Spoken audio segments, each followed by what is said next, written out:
आणि मकर संक्रांतीच्या सगळ्यांना हार्दिक शुभेच्छा. आता साधारण नवीन वर्षामध्ये आपण आज 15व्या तारखेला पोहोचलोय आणि आपलं लेक्चर सुद्धा बऱ्यापैकी तिसरं चॅप्टरला आपण सुरू करतोय. सुरुवात मी करतो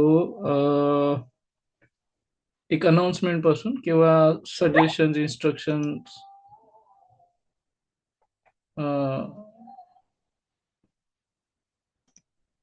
याच्यापासून. तर बरेच विद्यार्थ्यांचे प्रश्न येतात की मॉक टेस्ट आम्हाला खरेदी करावी लागेल का किंवा अजून काय काय. तर तसं नाही आहे. ऍक्च्युली रिपीटर बॅचेसच्या विद्यार्थ्यांसाठी, रिपीटर्स कोणाला म्हणावे त्याची माझी डेफिनेशन पण आहे, की ज्यांनी मागच्या वर्षी थोडासा अभ्यास करून प्रयत्न केला की एक्झाम क्रॅक करण्याचा, आणि अशा वेळेस त्या विद्यार्थ्यांकडून 1-2 मार्कांनी राहिलेला आहे, म्हणजे त्यांचा अभ्यास झालेला आहे आणि आता ते परत ट्राय करतायत. तर अशा विद्यार्थ्यांसाठी आपण डे 1 पासूनच जेव्हा आपलं क्लासेस सुरू झाले तेव्हापासून त्यांना ऍक्सेस देण्याचा प्रयत्न करत होतो. पण काही अपरिहार्य कारणामुळे ते ऑगस्ट महिन्यात आपले झाले नाही. मग आपण जेव्हा ते लोड केले साधारणतः 1 जानेवारी पासून, तर तेव्हा त्यांना 20 मॉक टेस्टचं ऍक्सेस दिलेला आहे. आणि रिपीटर बॅचेसला कॉन्सेप्ट माहिती आहेत म्हणून त्यांनी आपले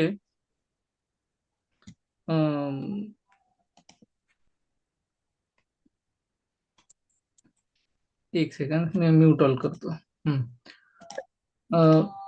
रिपीटर बॅचेसला कॉन्सेप्ट माहिती आहेत म्हणून त्यांनी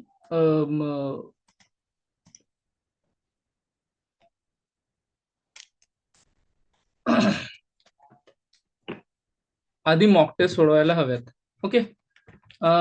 रिपीटर बॅच नंतर येते फ्रेशर बॅच, जे विद्यार्थी पहिल्यांदाच एनटीटीची एक्झाम देत आहेत. आणि अशा विद्यार्थ्यांसाठी तो मेसेज होता जो मी टेलिग्रामला टाकला, व्हॉट्सअपला टाकला, की मॉक टेस्ट कशा सोडवायला पाहिजे.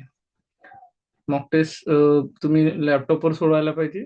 थर्ड ऑप्शन पहिला आहे ऍप्लिकेशन डाउनलोड करायचं, दुसरं आहे आयफोन असेल तर कसं ते डाउनलोड करायचं ऍप्लिकेशन, तिसरं आहे तुमच्याकडे लॅपटॉप किंवा पीसी असेल आणि तुम्हाला मॉक टेस्ट.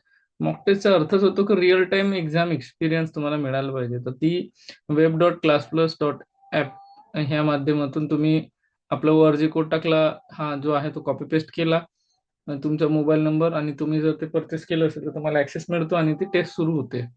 तर ही एक अशा अशाचा मी आता टाकलेलं आहे. तर हे कोणी करायचं, जे रिपीटर्स विद्यार्थी आहेत ज्यांनी मागच्या वर्षी एक्झाम दिली किंवा ज्यांचा सगळा सिलेबस कव्हर झालाय. सिलेबस कव्हर झाला म्हणजे काय, तर आपण बघा एक 5 ते 7 दिवसांपूर्वी एक टाइमलाईन म्हणजे गाईडलाईन्स टाकली होती. बरेच विद्यार्थ्यांचे प्रश्न येतात, सर आम्ही अभ्यास कसं करायला पाहिजे, त्याचं उत्तर मी आज देऊन टाकतो. सगळ्यात पहिले तुम्ही एक मिनिट, सॉरी, हा, सगळ्यात पहिले तुम्ही डाउनलोड करायला पाहिजे टुडेज आयुर्वेद ऍप्लिकेशन. त्यानंतर परचेस द कोर्स, ठीक आहे. त्यानंतर परचेस द कोर्स नंतर start learning 11,000 must know terms. Vocabulary तुमची चांगली तयार झाली पाहिजे. त्यानंतर start learning VMP educational theory, ते सगळे आपण टाकलेले आहेत, ऍप्लिकेशन मध्ये आहेत. Go through all the 2015 data first, म्हणजे 2025चा जो काही डेटा आहे त्याच्यात तुम्ही गेलं पाहिजे. म्हणजे त्यातले लेक्चर्स आहेत, 1 ते 50 लेक्चर्स आहेत. मागच्या वर्षी 50 लेक्चर झाले होते. त्यानंतर तिथं MCQ बँक आहेत, 15 मॉक टेस्ट आहेत. हे स्टेप वाईज करा, कुठंही तुम्ही स्टेप विसरायला नको. जर तुम्ही जे सांगितलंय, जे मी तुम्हाला गाईड करतो त्या त्या स्टेप्स करत गेले तर तुमच्या माइंडमध्ये जम्बलिंग नाही होणार, तुमचा सेल्फ कॉन्फिडन्स कमी नाही होणार. बरेच विद्यार्थी रात्र रात्र जागून शेवटच्या मोमेंटला गोंधळ करतात, तर त्या विद्यार्थ्यांना वेगळे आपले सल्ले पण असतात. त्यानंतर आहे go through all the 2015 data दिला. त्यानंतर learn latest lecture from the 2026 ची जी बॅच सुरू आहे. आता जसं आजचं 29वं लेक्चर आहे आणि याच्यात आपण क्लासरूम मॅनेजमेंट, मागच्या लेक्चरमध्ये आपण बघितलं कम्युनिकेशन स्किल, लर्नर, टीचर म्हणजे शिक्षक आणि लर्नर म्हणजे विद्यार्थी यांच्या संदर्भात जे काही आहे कम्युनिकेशन ते शिकून घेतलं. पहिल्यांदा होतं टीचिंग अँड ट्रेनिंग, आणि आता जे आहे ते हे. आता त्याच्यानंतर जे आहे ती स्टेप जी आहे ती आहे, एक मिनिट बरं घेऊन जात, हा, solve the 100 mock test in the month of February. आता जनरली आम्ही फेब्रुवारी घेतलं होतं, पण काही विद्यार्थी म्हणतात की नाही सर, आम्ही जुने विद्यार्थी आहे, आम्ही 2025च्या ऑगस्ट पासून तुमच्याशी जुडलेले आहोत, मग आम्ही आता काय करायला पाहिजे. तर मी त्यांना म्हटलं की जानेवारी 20 नंतर तुम्ही ते सोडवू शकता. तर मी रेग्युलर बॅचला सुद्धा, म्हणजे ऑलरेडी ते आपल्या ऍप्लिकेशन मध्ये आहेतच, मला फक्त जस्ट क्लिक करायचे आणि मग त्याचे ऍक्सेस मिळून जाईल. तर आता 20 मॉक टेस्ट झाल्यात, पुढचे 20 किंवा 25 आपण लवकरच उपलब्ध करून देतोय. आणि जसं जसं मी, आता हे कसं आहे, हे आहे कम्प्लीट कोर्स, ज्यामध्ये तुम्हाला मॉक टेस्ट पण आहे, तुम्हाला MCQ बँक पण आहे. काही विद्यार्थी म्हणतात नाही आम्हाला फक्त, आम्ही दुसरा क्लास लावला किंवा आम्ही सेल्फ स्टडी करतोय, तर अशा विद्यार्थ्यांना मग ऑप्शन आहे की 100 रुपीजची जी मॉक टेस्ट आहे, ती मॉक टेस्ट त्यांनी अटेम्प्ट करावी. तर समजलं असेल. आता आता आपण आपल्या टॉपिक कडे जाऊया. आपला टॉपिक आहे आजचा कम्युनिकेशन नंतरचा क्लासरूम मॅनेजमेंट. तर क्लासरूम मॅनेजमेंट मध्ये,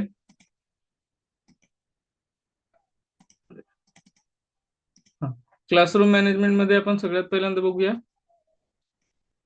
conceptual and the theoretical foundations of the classroom management. Meaning and the nature of the classroom management. Definition काय त्याची, तर classroom management refers to the systemic planning, organization, execution and evaluation of classroom processes. ज्या कुठल्या classroom मध्ये होतात processes, त्या सगळ्यांचं एक प्लॅनिंग असलं पाहिजे, एक छान ऑर्गनायझेशन असलं पाहिजे, छान ते एक्झिक्यूट केलं पाहिजे, आणि त्यांचं रिझल्ट लावला पाहिजे. म्हणजे समजा तुम्ही पिरियडिक असेसमेंट घेताय, तर त्याचं छानसं इव्हॅल्युएशन केलं पाहिजे, किंवा एखादा शिक्षक छान शिकवतोय किंवा नाही शिकवत आहे, तर याचं इव्हॅल्युएशन म्हणजे feedback. Okay, by teacher to create an environment that maximise the learning and promote positive behaviour and support socio emotional development of learners. तर विद्यार्थ्यांच्या भल्यासाठी किंवा विद्यार्थ्यांच्या ज्ञानामध्ये वाढ होण्यासाठी आपण त्यांच्याकडून त्यांना एक छान पद्धतीने क्लासरूम जे आपलं डिझाईन करतो, ती ऑर्गनाईज करतो. ऑर्गनाईज म्हणजे काय, प्रोजेक्टर लावलाय, तो व्यवस्थित चालतोय की नाही चालतोय, इलेक्ट्रिकचा प्रॉब्लेम आहे का, नॉईज पोल्युशन आहे का, क्लासरूम मध्ये व्यवस्थित विद्यार्थ्यांना कळतंय का, ह्या सगळ्या गोष्टी आपण सांगण्याचा इथं प्रयत्न करणार आहे. तर classroom management is preventive rather than reactive. तर हे जे हे सगळे सेंटेन्स तुम्ही बघा, असे तुम्हाला कुठल्या टाईपच्या याच्यात येणार आहे ते पण सांगतो. असर्शन रिझनिंग, आता त्यासाठी आपण शॉर्टकट वापरतो AR. AR म्हणजे असर्स रिझनिंग. तर असर्शन आणि रिझनिंग ह्या पद्धतीचे MCQ तुम्हाला यामध्ये विचारतील. Prevention rather than reactive. त्यानंतर instruction rather than, sorry, instruction rather than punitive. Punishment आपण देतो का त्यांना, विद्यार्थ्यांना? नाही, त्यांना इन्स्ट्रक्शन देतो आपण. पुढचं आहे डेव्हलपमेंट रॅदर दॅन कंट्रोलिंग. छानस असं डेव्हलपमेंट करायला पाहिजे, ना की आपण विद्यार्थ्यांना कंट्रोल करायला पाहिजे. It encompasses everything a teacher does to ensure learning occurs efficiently and harmoniously. तर ह्यामध्ये हे पण सेंटेन्स तुम्हाला बऱ्याचपैकी याच्यामध्ये विचारू शकतात, असोसिएशन रिजनिंग मध्येच. पुढचं आहे मॅच द पेअर्स टाईपच्या क्वेश्चन साठीचा मटेरियल आहे. मॅच द पेअर्स, MP आपण त्याला म्हणूया, मॅच द पेअर्स. तर त्यामध्ये बघा, क्लासरूम मॅनेजमेंट हे प्रोएक्टिव्ह असतं, डिसिप्लिन हे रिएक्टिव्ह असतं, त्यानंतर ब्रॉड अँड होलिस्टिक असतं क्लासरूम, तर नॅरो अँड रिएक्टिव्ह डिसिप्लिन असते. Focus is on learning. तुमचे जे क्लासरूम असते ती जी कसं शिकवतात त्याच्यावर अवलंबून असते. डिसिप्लिन ही म्हणजे शिस्त जी वर्गाची आहे, कसे विद्यार्थी वागतात त्याच्यावर अवलंबून. विद्यार्थी जर फार गोंधळ करत असतील तर तुम्हाला तिथं कडक वागावं लागेल. नंतर prevent problem, respond to problem. आता जर मॅनेजमेंट चांगलं असेल तर प्रॉब्लेम्सच होणार नाही. आणि जर मॅनेजमेंट चांगलं नसेल समजा, तर त्यावेळेस तुम्हाला डिसिप्लिनरी ऍक्शन घ्यावी लागेल. Discipline is one of the component of classroom management and not its entirety. तर हे पण सेंटेन्स तुम्हाला which of the following statement is true, ह्या कॅटेगरीचे प्रश्न असतात, त्यामध्ये विचारू शकतात. Discipline is the component of classroom. आणि सेकंड सेंटेन्स आहे, this is the complete part of discipline is a complete part of classroom management. The first is a correct statement, but second is not a correct statement. Scope of classroom management. Classroom management includes the physical organization. Physical organisation म्हणजे जी एक वर्गखोली आहे किंवा classroom आहे, त्यामध्ये benches पाहिजे, एक जे सर तुम्हाला शिकवतात त्यांच्या बेंच किंवा त्यांच्या डेस्क किंवा त्यांच्या एक उभे राहण्यासाठी जी जागा असते ती थोडीशी उंच असलेली डायस ज्याला म्हणतो ते असते. तर हे झालं फिजिकल ऑर्गनायझेशन. आता बघा, मल्टी लँग्वेजचे विद्यार्थी आहेत, समजा नायजेरियातला कोणी आहे कारण कोणी इंडियामधला आहे, तर त्याच्यातनं टेलिप्रोम्प्टर सुद्धा वापरलं जातं. त्यानंतर वेगवेगळे आपले पीपीटी प्रेझेंटेशनसाठी प्रोजेक्टर असतात, स्मार्ट बोर्ड पण आपण आता वापरायला लागलेलो आहे. त्यानंतर इन्स्ट्रक्शन्स व्यवस्थित दिले जात आहेत का नाही, हे सुद्धा आपल्या क्लासरूम मॅनेजमेंट मध्ये येतात.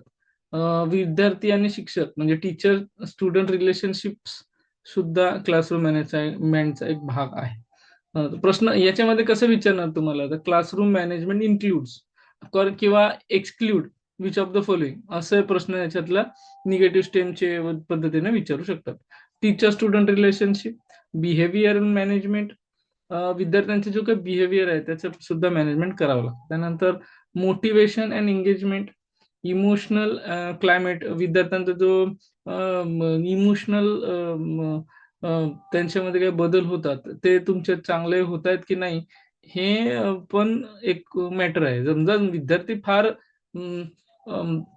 टेन्शन मध्ये आहेत आणि तुम्ही काहीतरी महत्वाचे टॉपिक शिकवताय, तर मग तो टॉपिक संपला पण विद्यार्थ्यांना त्याचं ज्ञान ग्रहणच नाही झालेलं, तर मग अशा वेळेस त्या विद्यार्थ्यांना ते कळत नाही. म्हणून इमोशनल क्लायमेट सुद्धा महत्वाचं. टाइम मॅनेजमेंट, विद्यार्थ्यांच्या ज्या वेळेच्या बाबतीतच्या गोष्टी आहेत त्या सुद्धा चांगल्या मॅनेजमेंट झाल्या पाहिजे. एखादं टीचर आहे ज्याला कॉम्प्युटर सायन्स खूप छान शिकवता येतो आणि तो 40 मिनिटं शिकवण्याच्या ऐवजी 3 तास शिकवलं आणि विद्यार्थ्यांना झोप लागत आहे, तर ते सुद्धा चुकीचं आहे. त्याला 40 मिनिटातच ते टॉपिक कम्प्लीट कव्हर करायचे आहे. त्यानंतर असेसमेंट प्रॅक्टिसेस, वेगवेगळे आपण पिरियडिक असेसमेंट घेतो. तर जेव्हा तुम्ही आता फर्स्ट इयर, सेकंड इयर आणि थर्ड इयर जर एनसीएसएमचं नवीन शेड्यूल बघत असाल तर त्याच्यात 9 पिरियडिक असेसमेंट. फर्स्ट इयरला 3 फर्स्ट टर्म, सेकंड इयरला 3 सेकंड टर्म आणि थर्ड इयरला 3. थर्ड टर्म नंतर पीएलजी असायची आपल्या वेळेस, तशी आता नाही आहे. तर हे यांचे त्यांनी कॅल्क्युलेशन दिलेलं आहे की तुम्ही कशा कशा पद्धतीने मार्क काढायला पाहिजे आणि त्या फॉर्म्युलामध्ये आपण जेव्हा टाकतो तर मग ते आपल्याला आन्सर त्याच्यातून मिळतं. त्यानंतर ऑब्जेक्टिव्ह ऑफ क्लासरूम मॅनेजमेंट मध्ये to create a safe and orderly environment, to maximise academic engagement, to promote the self discipline, to encourage positive social interactions. त्यानंतर आहे to support holistic development, to reduce disruptive behaviour and to foster learner autonomy. आपण एक एक बघूया. पहिलं काय object आहे, safe and orderly environment. छान असं एन्व्हायरमेंट तुमच्या ह्याच्यात पाहिजे. टू मॅक्झिमाइज अकॅडमिक एंगेजमेंट, छान विद्यार्थ्यांची